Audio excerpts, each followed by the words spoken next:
Nós, homens e mulheres no nosso país, temos uma certa compreensão, né, do que é que significaria o futuro. Afinal, nós somos um povo, especialmente os mais idosos como eu, que fomos marcados pela ideia de que nós somos o país do futuro. Talvez sejamos, inclusive, o único povo que tem saudade do futuro, né? Dói em nós, às vezes, o país que nós seremos um dia. E é claro, aquela ideia de futuro, ela está sempre ligada à noção de uma nação criança, um país criança. E quando se pensa em futuro, eu fico assustado com algumas situações e fico imaginando, inclusive, o quanto que muitas crianças hoje vivem exatamente essa possibilidade. A possibilidade de um futuro temeroso que as leva, e eu quero desenvolver um pouco mais esse raciocínio, que as leva a viver o presente com uma intensidade quase insana em várias situações. Afinal de contas, nós estamos, e talvez assim sejamos, eu vez ou outra levanto isso, talvez nós sejamos a primeira geração de humanos no Ocidente que não cuida direito da próxima geração. Em outras palavras, nós estamos fazendo o que se chama de saque antecipado do futuro. Sacando o futuro por antecipação. Gastando o futuro por antecipação. De maneira geral, na história humana, a geração atual cuida da próxima. Cuida dos recursos, cuida da sobrevivência, cuida da possibilidade de meios de existência. No entanto, a voracidade do nosso cotidiano, a maneira como nós desmontamos as condições de existência coletiva, à medida em que o ego-narcisismo é mais presente na nossa frente, nós acabamos esgotando, como eu dizia há pouco, condições de existência no futuro. E acabamos, inclusive, anunciando isso às crianças e aos jovens.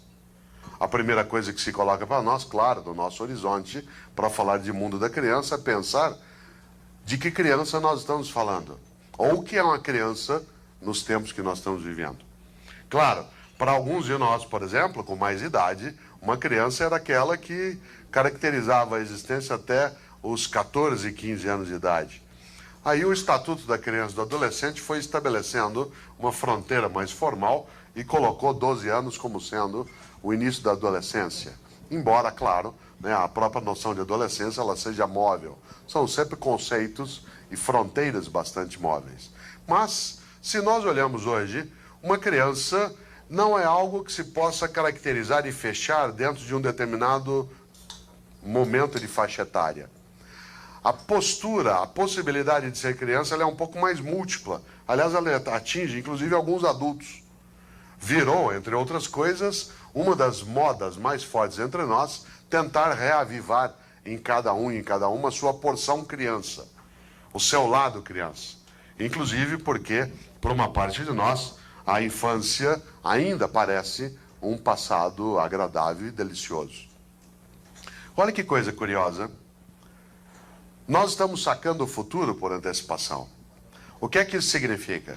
Nós estamos gastando os meios que permitiriam a existência de próximas gerações.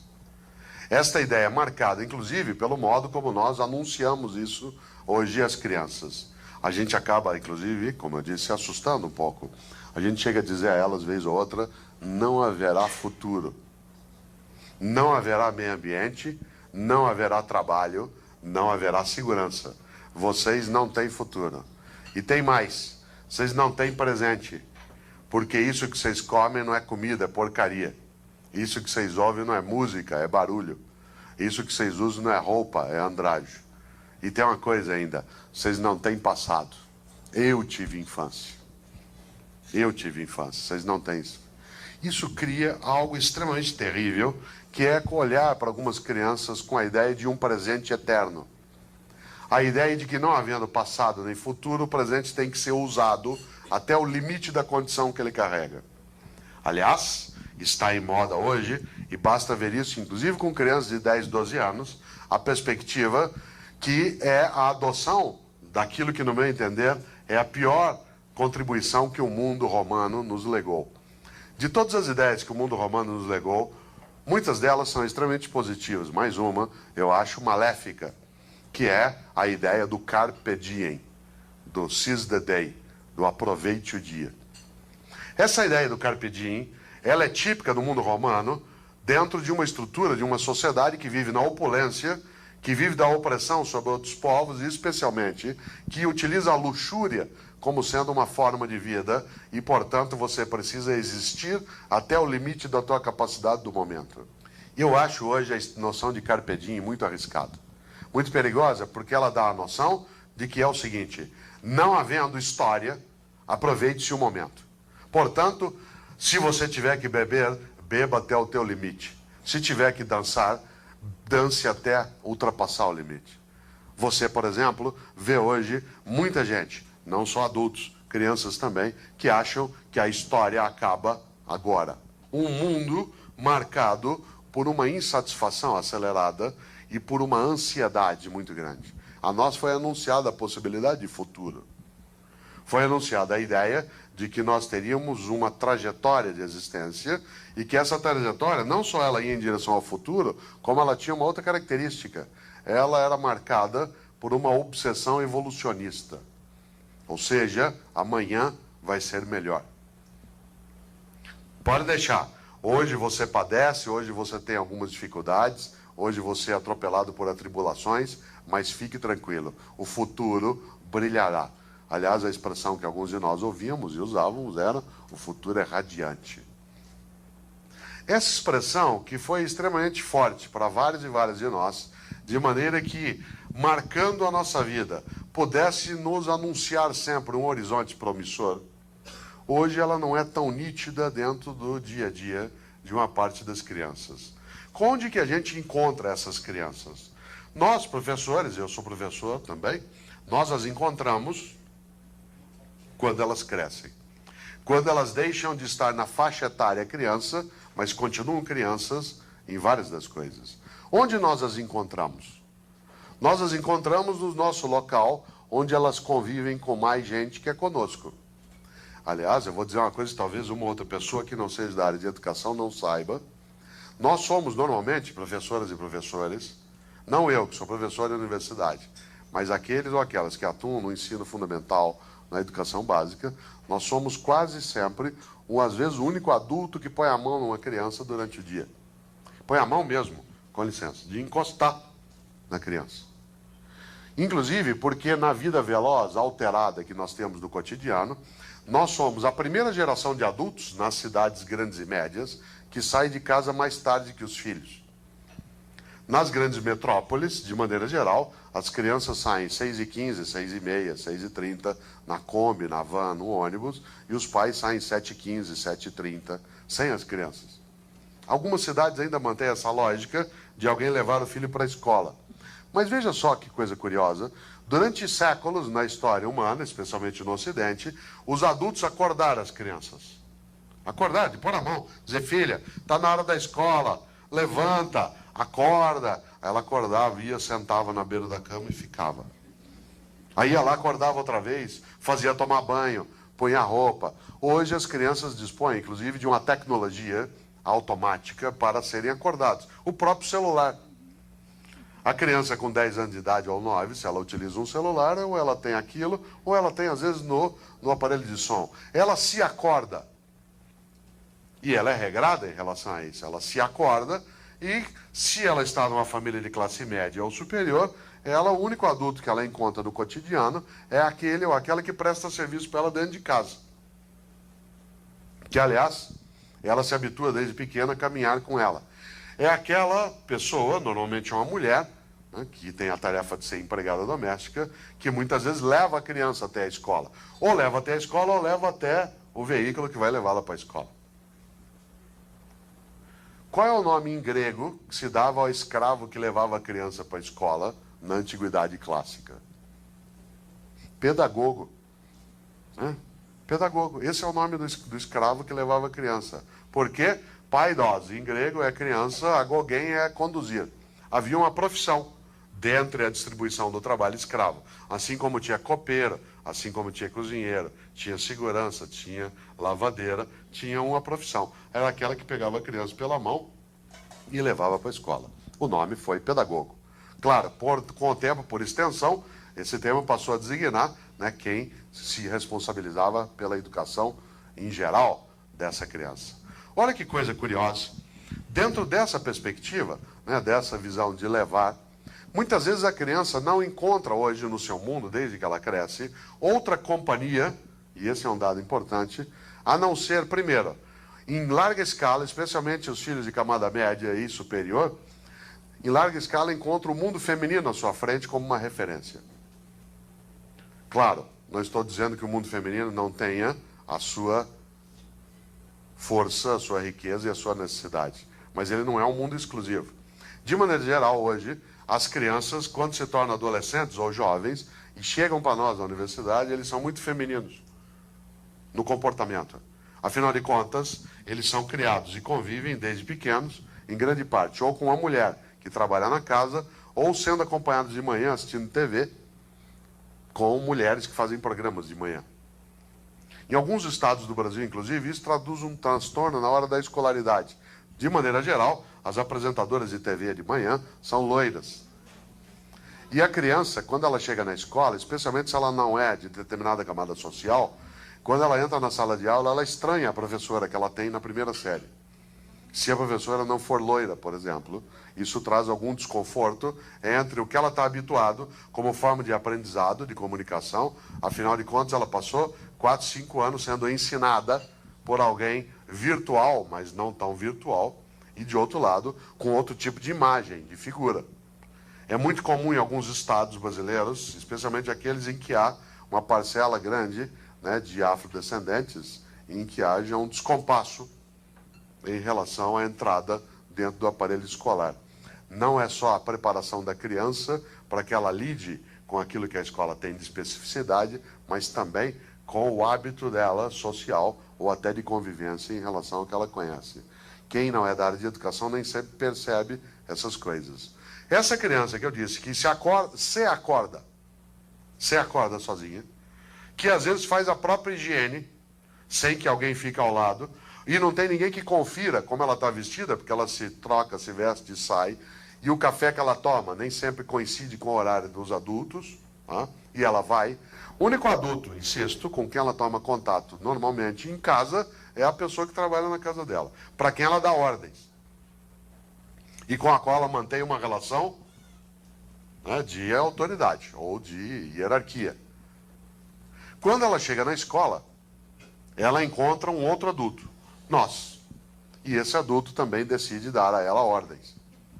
Isso produz um confronto muito forte em vários momentos. Aliás, algumas dessas crianças hoje estão chegando a um ponto, inclusive entre nós, dentro da educação, a imaginar algo que não acontecia antes.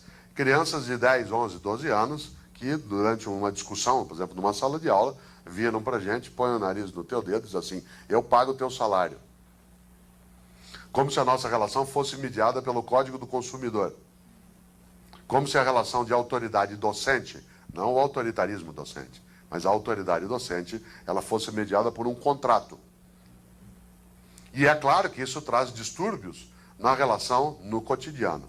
Agora você imagine, essa criança que em grande parte, ela não tem convívio cotidiano com os pais.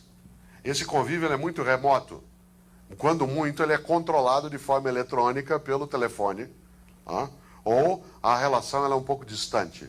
Essa mesma criança, ela acaba encontrando no espaço escolar um espaço onde ela tem convivência, mas onde ela tem também, às vezes, algumas regras. Eu vou descrever um pouco, você que é mais idoso ou idosa como eu, talvez se lembre, como é que era a tua casa, por exemplo, há 30 anos. Vamos supor que você tivesse, isso daqui fosse uma casa, um apartamento de classe média há 30 anos. O que ele tinha? Sala, quarto, quarto, quarto. O que tinha na sala? Tinha uma parede de TV, tinha sofá, tinha às vezes a mesa de refeições, etc. Tinha um lugar de convivência. O que tinha no quarto? Tinha vitrola também aqui, né? O que tinha no quarto? Cama, guarda-roupa e às vezes um rádio. Cama, guarda-roupa e às vezes um rádio. Você chegava do trabalho às 6h30, 7 horas no máximo. Houve um tempo na história da humanidade que a gente chegava nesse horário, né? Chegava às 6h30, 7 horas do trabalho, passava pela sala ia até o quarto, trocava de roupa, punha um outro tipo de sapato, uma roupa mais confortável, voltava para a sala. Saía, voltava, chegava aqui no quarto, trocava, voltava para a sala. O outro chegava, voltava para a sala. O que se fazia na sala? As pessoas se encontravam, convivia, às vezes discutia, brigava, porque era uma televisão só. Um queria ver uma coisa, outro queria ver outra, um queria assistir outro, mandava abaixar e assim por diante. Então ficava, mas era uma estrutura de convivência. Como toda convivência, tem conflito.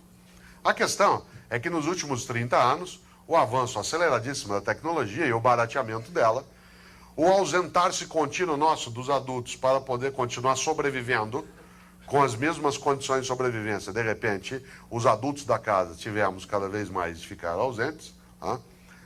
O apartamento, a casa, tem essa configuração. Sala, toca, toca, toca. O que tem na sala? A sala. Tanto que é um lugar que as pessoas não vão. Só quando tem visita. A tal ponto que você tem, por exemplo, ali, você tem o sofá, você tem os lugares, você tem a mesa, mas é um lugar onde as pessoas não vão. Só quando tem alguém de fora, desde que ele não seja amigo dos filhos.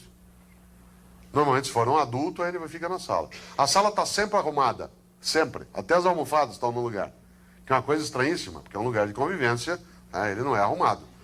A sensação é que a sala está pronta para a qualquer momento entrar uma das revistas por aí e fotografar a sala. Está pronta. O que tem no quarto? Na toca?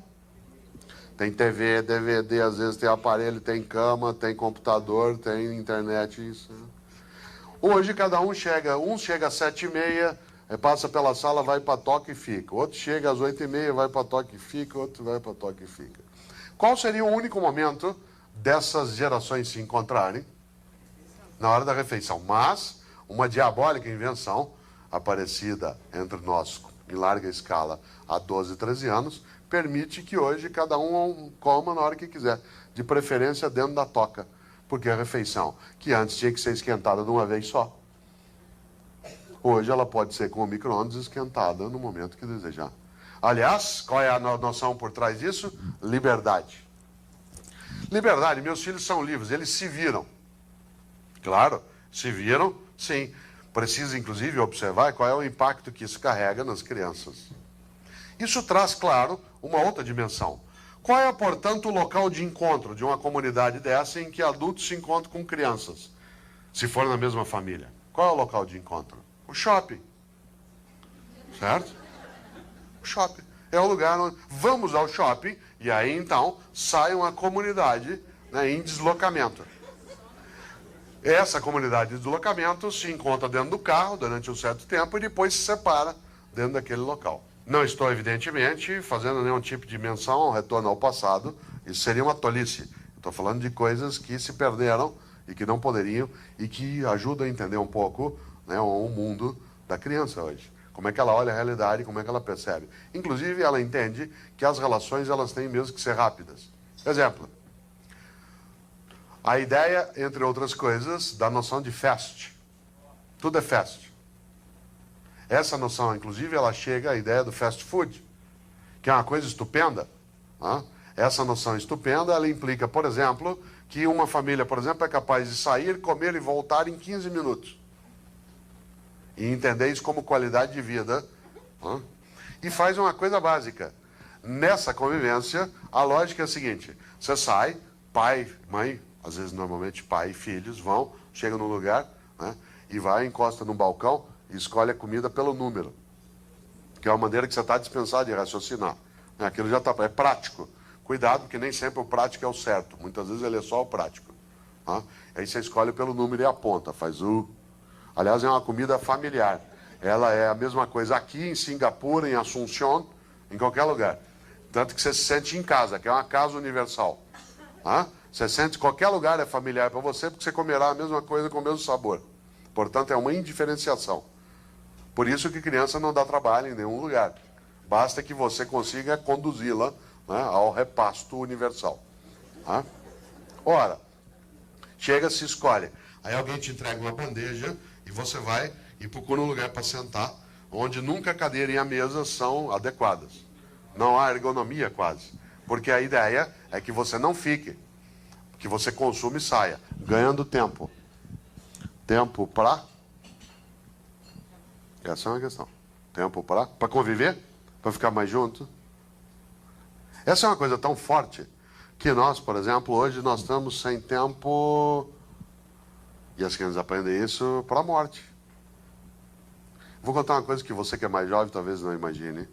Há 20 anos, quando um de nós morria, um amigo nosso, a gente parava tudo que estava fazendo e ia lá. Parava tudo, viajava, ficava a noite inteira juntos. Hoje, se você recebe um aviso agora que alguém faleceu, você fala, vou ver se eu dou uma passada lá. Aliás, o cara morre às 10 da manhã, se der, você enterra até às 5 da tarde, né, para fazer. Daqui a pouco nós vamos ter velório drive-thru. Né? Você ri, já tem 5 na Califórnia. Certo? Porque é uma questão prática. Você entra com o carro, né, você põe a mão sobre o corpo, você faz uma oração, ou deixa registrado lá, e aí você vai. Isso não é brincadeira. O Brasil inventou, e é uma tecnologia nossa, a invenção, inventou ano retrasado, o primeiro velório que tem uma webcam. Certo? Ela fica sobre o caixão, e aí você pode acompanhar. O que a criança tem com isso? Crianças hoje não são mais levadas em velório por adultos. Os adultos acham que tem que poupar as crianças. Cautela, crianças não vão sendo preparadas para a perda. A perda faz parte mesmo da existência. Atenção, com a morte a gente não se conforma, mas a gente se conforta.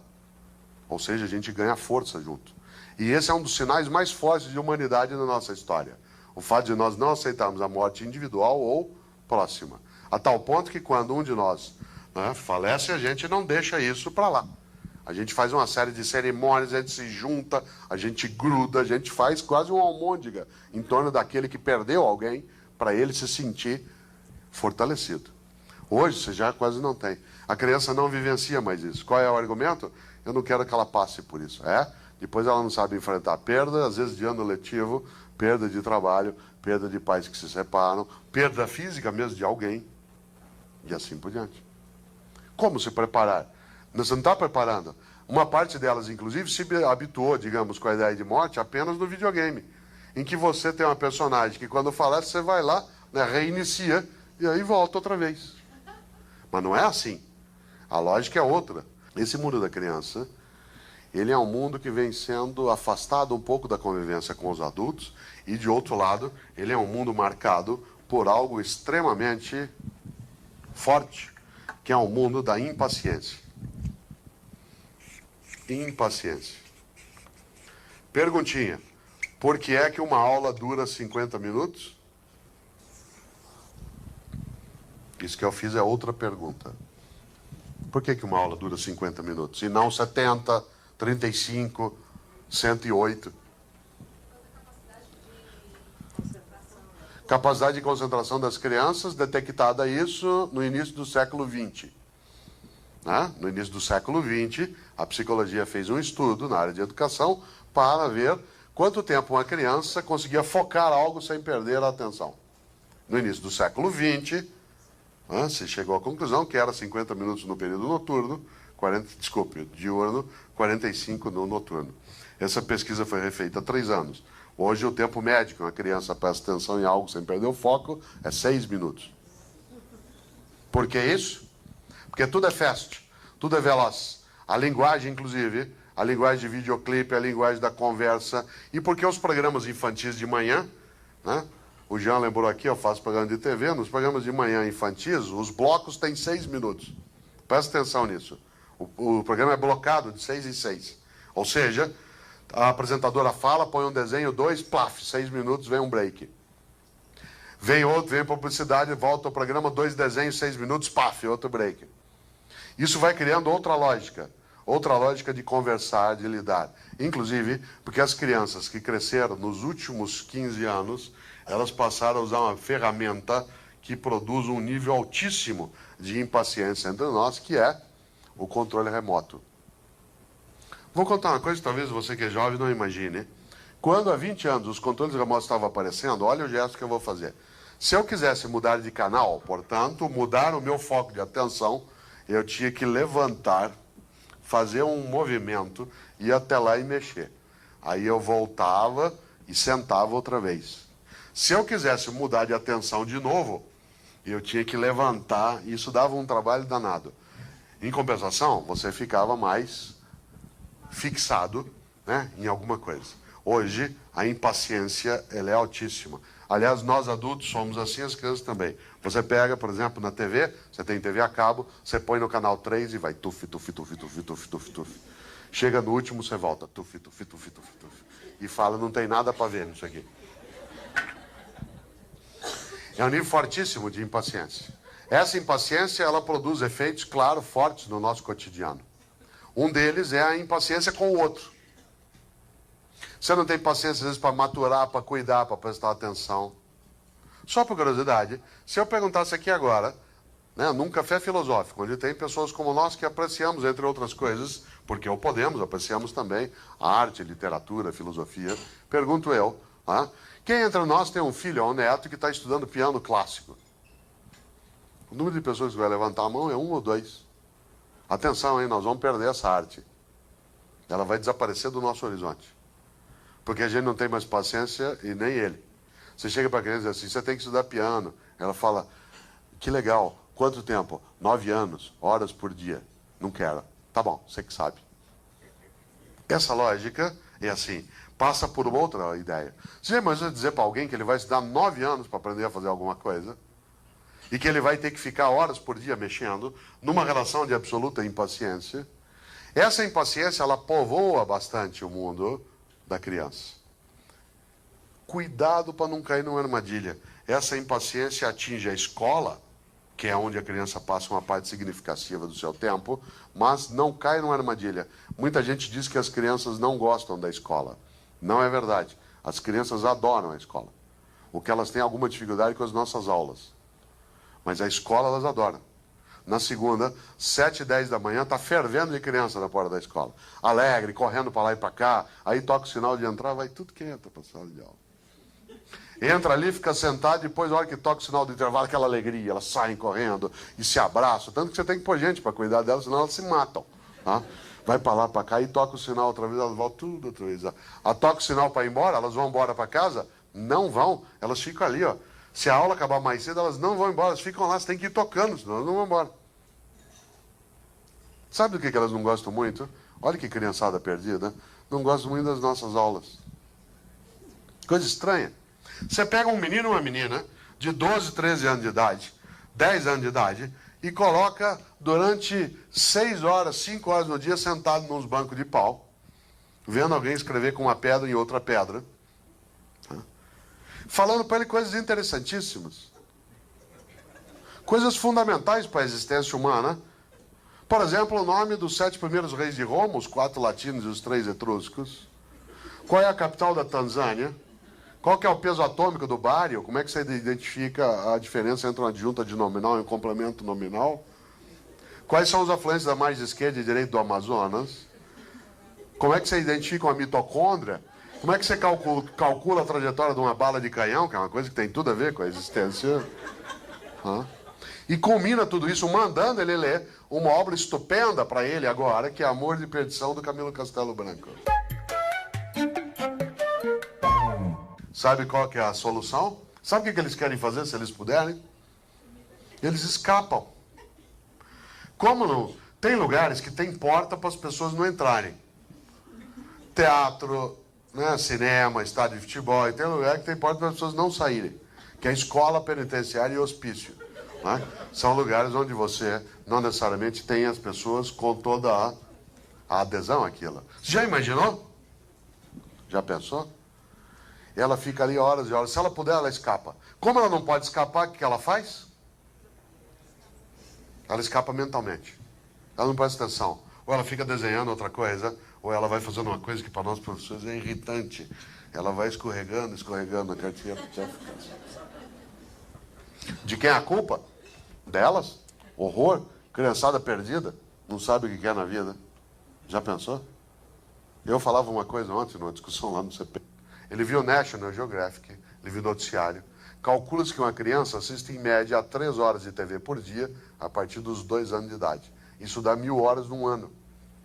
Dos 2 anos de idade até aos 7, quando ela formalmente vai ser alfabetizada, ela assistiu 5.000 horas de televisão. Ela viu noticiário, ela viu propaganda, ela viu filme pornográfico. ela viu novela, ela viu filme de violência, ela viu atentado às torres de Nova York, ela viu o jogo do Palmeiras, todo tipo de horror que você pode imaginar. Já pensou? Depois dela ter assistido 5.000 horas de televisão, ela sentou no primeiro dia de aula ali, e nós, professores, começamos a aula dizendo assim: a pata nada. A pata nada. Quase que elas levantam e falam: leve-me ao seu líder. Né? O mundo dessas crianças é um mundo complexo. Que tipo de modelo se terá? Que vai ser quando crescer?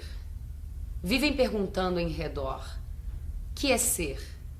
É ter um corpo, um jeito, um nome? Tenho os 3 e sou. Tenho de mudar quando crescer? Usar outro nome, corpo e jeito? Ou a gente só principia a ser quando cresce? É terrível ser? Dói. É bom? É triste. Ser. Pronunciado tão depressa e cabe tantas coisas. Repito: ser, ser, ser, Que vou ser quando crescer? Sou obrigado a... Posso escolher? Não dá pra entender. Não vou ser. Não quero ser. Vou crescer assim mesmo, sem ser. Esquecer. Quero eu ser como meu pai? Aliás, meu pai diz assim: você precisa trabalhar, trabalhar é importante, só o trabalho que torna alguém digno. Mas ele vê, às vezes, o pai entrando em casa no final do dia do trabalho, dizendo assim: não aguento mais aquele trabalho. Se eu pudesse, eu pôr uma bomba naquilo, explodia tudo. Se eu pudesse, eu sumia. Siga-me. Quem é teu líder?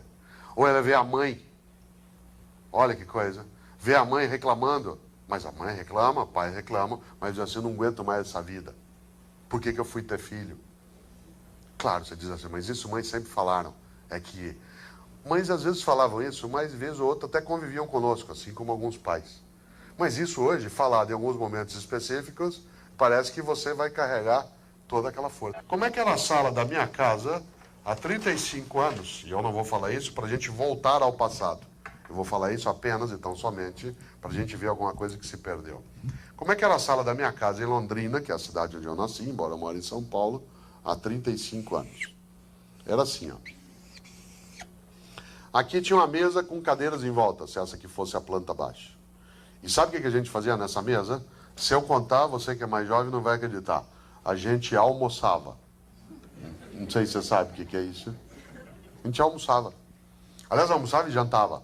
Pais e filhos se encontravam, tomava bronca, dava risada, aprendia a não comer sem saída, ouvia a história da família.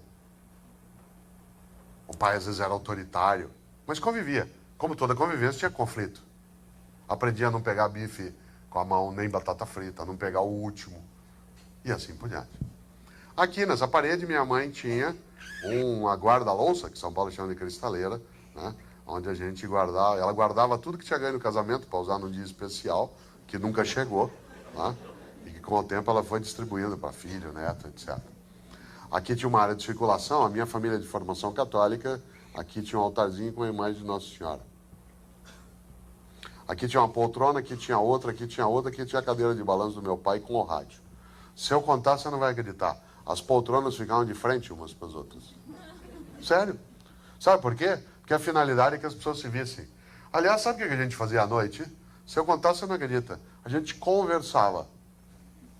Vizinho era bem-vindo. Outro humano era bem-vindo. Quando o outro humano chegava, a gente se alegrava. Porque o outro humano era uma possibilidade de uma vida. Crianças se animavam quando o outro humano chegava. O vizinho chegava porque ele contava história, trazia novidade. Hoje, parênteses, outro humano é um transtorno. Aliás, você diz assim: olha, eu quero ir para casa hoje à noite, quero chegar lá, não quero ver ninguém, falar com ninguém, encontrar com ninguém. Muita gente diz isso, inclusive. Vocês vão ver uma coisa, tá? Eu estou aqui com vocês durante 10, 12 anos trabalhando, convivendo, mas vocês vão ver uma coisa: se eu ganhar sozinho na cena acumulada, se eu ganhar 20 milhões de reais na cena acumulada, eu sumo. Nunca mais vocês vão me ver. Essa expressão é uma expressão que vai sendo ouvida. Você sabe que tem gente que, na época que tinha blackout, não os produzidos. A CPFL não tem responsabilidade, claro. Mas quando houve aquela série de blackouts ano retrasado, lembra você? Né, pelo país afora, quando as estruturas desligavam, teve família que entrou em pânico, porque não sabia o que fazer à noite. Não sabia, porque toda a relação é mediada por eletricidade. E de repente, você tinha essa circunstância, os filhos viraram assim e falaram: mãe, não tem luz, o que nós vamos fazer? Ah, vamos dormir. E aí lá vão 5, 6 humanos, cada um com história, desejo, projeto, sonho, cada um com possibilidade de cantar um pouco para o outro, fazer uma poesia, contar uma história, dar risada, e vão dormir. Um dia, há 35 anos, numa sexta-feira, no fim da tarde, meu pai chegou e tocou a buzina do Jeep. No Paraná se usava Jeep naquela época. E quando ele tocou a buzina do Jeep, nós fizemos o que a gente fazia todos os dias. A gente corria para abraçá-lo, os filhos. Aliás, houve uma época na história humana que quando os pais chegavam, os filhos corriam na direção dos pais. Certo? É sério. E nós corremos para abraçá-lo. Com qual finalidade? Porque a gente tinha um sentimento de gratidão. Primeiro corria para abraçar e depois reclamar de um outro irmão. Mas a gente corria porque a gente tinha um sentimento de gratidão. Que vinha da onde? Do fato de que ele trabalhava e nos sustentava. Hoje, atenção, no mundo da criança, a ideia de gratidão ela é muito escassa. Inclusive porque ela é assim no mundo dos adultos. Raramente você ouve a palavra obrigado. Tudo é obrigação sua. Tudo você devia ter feito. Agora, cuidado, hein? Eles não nasceram prontos. Como ninguém nasce pronto, tem alguma coisa estranha aí no meio. Alguma coisa nós fomos construindo nas relações que os contaminou também. E essa contaminação se deu na ideia de que você é um servidor. Aliás, em breve, as relações pais e filhos podem ser mediadas também pelo Código do Consumidor. Certo? Prestação de serviço. Contrato de prestação de serviço. Olha que coisa estranha. Nesse dia ele chegou e quando ele chegou dentro tinha uma caixa grande no carro, no Jeep, que ele trouxe e pôs aqui em cima. E ao colocar a caixa ali, quando ele abriu, o que tinha dentro? Uma TV Telefunken, preto e branco, a válvula, com os pezinhos de madeira. Você nunca deve ter visto uma dessas, senão você não estaria aqui. Tá? Olha que coisa interessante. Nesse dia, a partir desse dia, a nossa vida mudou. 3 grandes mudanças aconteceram. A primeira delas, Secretaria de Esportes informa, sai de Nossa Senhora Aparecida, entra a TV bem aqui, ó. Bem nesse canto. Segunda mudança, as poltronas ficaram de frente para o aparelho. Terceira mudança, a gente não conversou mais. Aliás, não podia, não devia. Vizinho passou a ser mal-vindo. Outro humano passou a ser mal-vindo. O outro humano chegava, a gente continuava às vezes com o aparelho ligado. Aí eu olhava para o vizinho, olhava para a TV, olhava para ele, dali a pouco ele também estava assistindo televisão. Quando dava 9 da noite, ele vai embora. Ah, fica aí, é tão gostoso quando você vem. Cuidado, hein? Eu não estou falando de uma coisa que pareça frouxa. Foram alguns laços que foram esgarçando no tempo e que as crianças foram crescendo, também habituadas com essa possibilidade de não precisar ter relações intensas ou duradouras, ou algo que permita que você precise maturar essa relação. Cautela. Esta possibilidade de desmontagem da capacidade de convivência e especialmente da possibilidade de nós indicarmos a própria noção de criança como sendo aquela que tem a sua maior força no lúdico, na ludicidade. Ou seja, a possibilidade de fruir, de aproveitar. E fruir e aproveitar como criança significa, entre outras coisas, a possibilidade nessa fruição de nós conseguirmos conviver com outras gerações. O que é extremamente prazeroso. A possibilidade, entre outras coisas, de perceber que não se pode colocar o número de obrigações que hoje se coloca, por exemplo, para as crianças de camada média, como as nossas. Há crianças, e vocês sabem, que têm uma agenda semanal superior, quase às vezes, de um executivo. Coloque-se para a criança com 7, 8 anos de idade, com 10 anos de idade, que ela precisa fazer isso, aquilo e aquilo para ela se preparar para o futuro. Eu fui secretário de Educação na cidade de São Paulo e uma das coisas que eu fiz como secretário, logo depois do professor Paulo Freire, foi discutir com as educadoras e os educadores na rede a seguinte ideia: não se dê tarefa para a criança no final de semana. É uma violência. Tornar a criança um ser pragmático, utilitarizado o tempo todo. Por exemplo, sexta-feira, dá tarefa para a escola, para casa. Qual é a consequência? Nenhum de nós gosta de levar atividade para casa no fim de semana. Consequência, a criança passa o final de semana inteiro sem fazer aquilo e preocupado. Vai fazer quando? No domingo à noite. Com raiva e com sono. E aí a gente diz que ela tem que apreciar, porque aquilo é importante para ela. Ora, uma escola que organiza isso é aquela que não entende que parte do conteúdo está na possibilidade exatamente dessa ludicidade. Essa criança hoje, eu vou inverter a questão. Mais do que criança. O menino ou a menina que entrou este ano aqui em Campinas na universidade, o menino ou a menina que entrou este ano aqui em Campinas na universidade, em que ano nasceu? 86. Alguns nasceram em 87, os que entraram esse ano na universidade. Quando o Collor foi eleito, eles tinham 3 anos. Para uma parte de nós aqui, Collor é memória, para ele é história. Ele foi lendo uma apostila para fazer o exame. Esse menino, por exemplo, que entrou esse ano, essa criança, que agora tem 17, 18 anos, ele não assistiu um filme antigo, que talvez um ou outro aqui tenha assistido, vocês chegaram a ver, um filme antigo chamado ET. Chegaram a ver ET? Antigo. Talvez você tenha até curtido o ET. Talvez até você se lembre dele. A criança que assiste hoje o ET, ela acha o ET meio tonto. O que o ET queria no filme o tempo todo? Ligar para casa, voltar para casa. Ele ficava dizendo E.T. phone home. E.T. phone home. A criança olhou e falou: por que ele não liga logo para casa? É porque quando o filme foi feito, não existia celular, não existia internet, não existia GPS. O filme fala do passado do nosso futuro. Para alguns de nós aqui, o ano 2000 era uma referência do impossível. Você diz isso aí só no ano 2000, lá foi eu. Olha só. Ele não viu ET. E ele não viu uma das coisas mais importantes na vida, que uma parte dessas crianças hoje está gritando para nós desesperadamente. E às vezes a gente na escola, em casa, na mídia, não sabe direito o que fazer. A gente subestima a força amorosa que elas carregam. Uma das cenas mais estupendas do ET, que você se lembra até hoje, qual é? Do dedinho. Aliás, essa é a mais forte da cena, sabe por quê? Porque ser humano é passar a existência atrás de um dedinho que você possa encostar. A pior sensação que um ser humano pode ter é se ele não tem nenhum dedinho para encostar.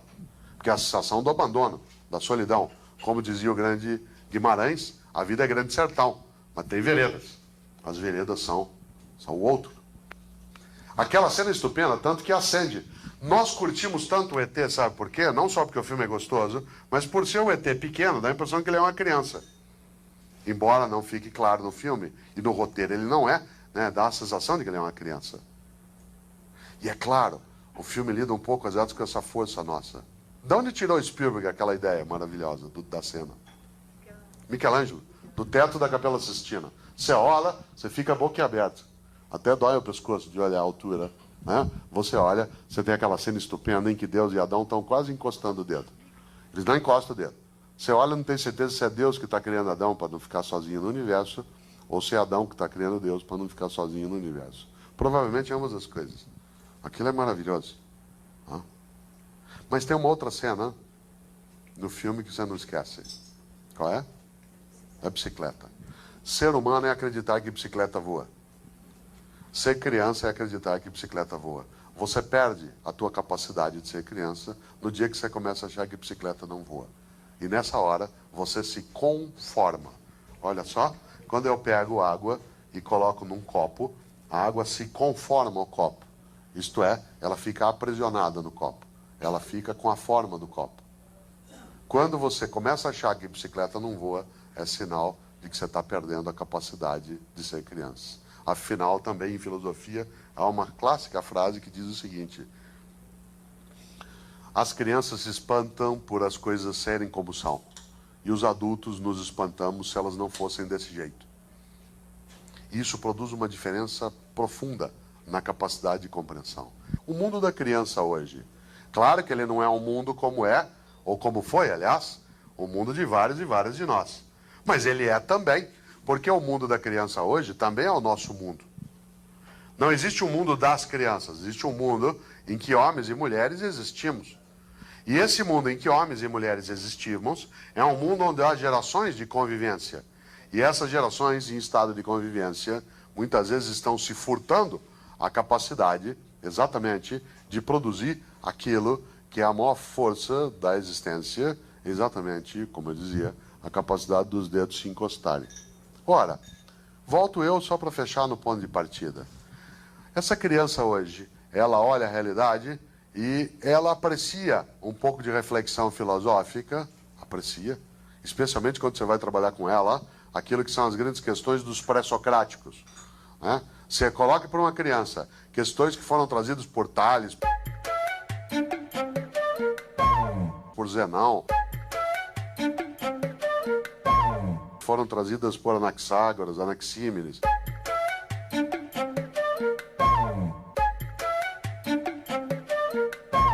Heráclito. Ela fica boquiaberta, porque aquilo que ela curte, né, da onde vem o mundo, como é que ele é composto, né, as questões da matéria, as questões do espírito, o mundo da matemática.